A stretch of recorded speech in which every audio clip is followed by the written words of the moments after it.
You surely will not die. You know he had to be a slick-tongued Willie. This woman just told him what God said, and he gonna come back and go and say the opposite what God said. So you know he had to say it in a way. Hey baby, must be one of them Barry White voices. You know what I'm saying? Hey, baby. You know what I mean? In order for him to breach the relationship that Eve had with God, the devil, he had to be a slick-tongued Willie. Look what it says. Verse 5. For God knows that in the day you eat from it, your eyes will be open, and you will be like God, knowing good and evil. And when the woman saw that the tree was good, see, the devil had to say it in some type of way that was able to convince her. It was believable. And how does he do with your life? He gives you things that makes you think that they're believable.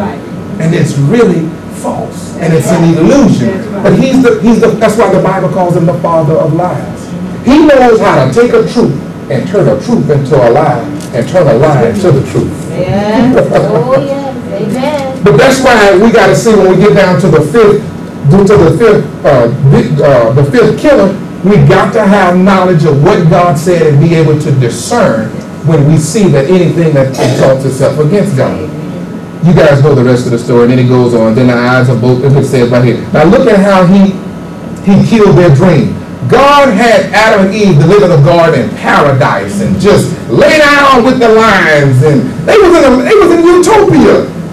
But look what happened when the dream got breached and how he killed the dream and the vision that God had for Adam and Eve. Adam and Eve didn't have to work for nothing. It was this, and everything was just laid at their feet. Whatever you like, whatever you want. God had laid it out for them. So he came to do what? To kill their dream. To kill what God set in motion. So look what happened on the consequently because of sin. And when the woman saw that the tree was good for food, and it was a delight to the eyes, and then the tree was desirable to make one wise, she took from its fruit and ate, and she gave also to her husband,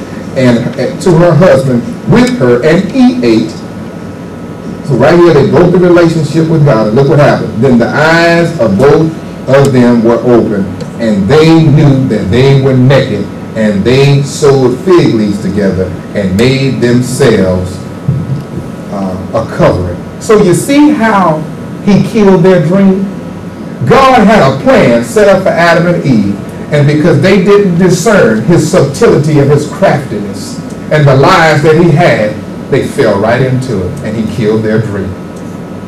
Everything that was handed to them, they had to work for it now, Jack. Eve, one of the curses was when she gave birth to a baby, she felt that pain. See, all this was not in the plan at first. All this was not in the vision that God had at first for them. Beware of the dream killers. Watch those dogs. Let's look at number 2 real quick.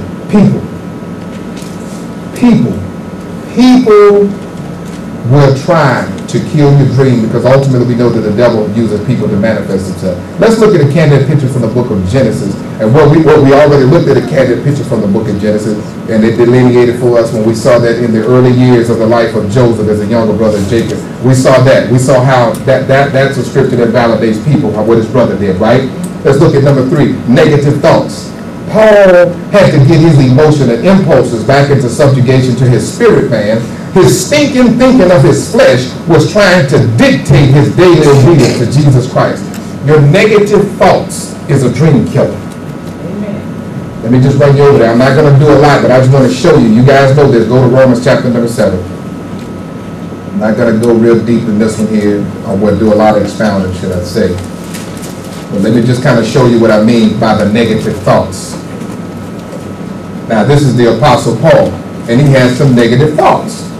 And it was his flesh that was doing it. It wasn't his spirit man. And his flesh was trying to take over what God had placed in him and what he knew to do. Look at Romans chapter number 7. Look at 14. Are you there? Say yes. All right, watch this. Now, everybody knows this is the conflict of the two natures. Everybody knows this. He said, for we know that the law is spiritual, but I am flesh, sold into the bondage of sin. For what am I doing? I do not understand. For what I'm not practicing, what I